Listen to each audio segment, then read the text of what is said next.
अस्सलाम वालेकुम। कितना सुकून मिलता है ना, हौसला होता है जब आप उदास हो, अकेले हो, तन्हा, कभी खुले आसमान के नीचे, कभी लाइट को बंद करके अल्लाह को बताना अपने कब तकलीफ़ का कि हम टूट गए हैं अल्लाह, बिखर गए हैं, समेट ले।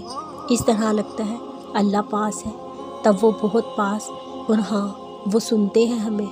फिर हमें सुकून आ जाता है, जैसे हमें थपकी मिलती है, जैसे किसी रोते बच्चे को माँ आगोश में ले लेती है। बहुत खूबसूरत एहसास होता है।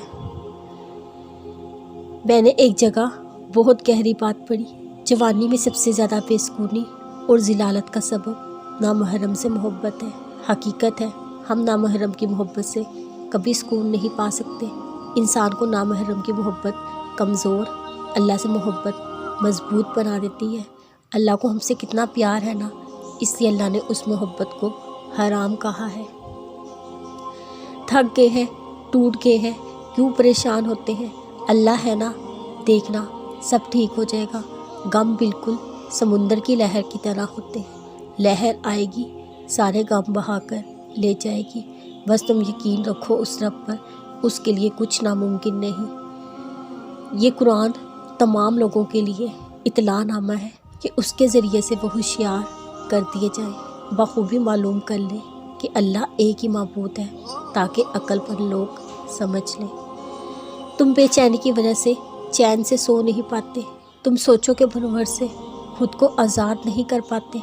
तुम रातों को दुनिया की भीड़ से चुप कर आंसू में जज्बात को बहा देते हो, तो सुनो, तुम्हें तुम्हारा रब तुम्हारी हैसियत से ज़्यादा आजमाइश में नहीं डालता।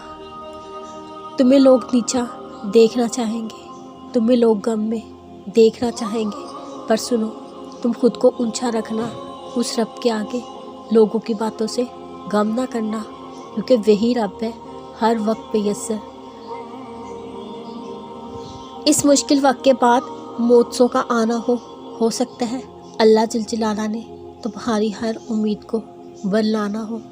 जो ज़िंदगी से जा सके उनसे भला क्या शिकवा, क्या पता वही तो वजह तुम्हारा अल्लाह से जुड़ जाना हो। तुमने जो पा लिया वो उससे कई गुना बेहतर है।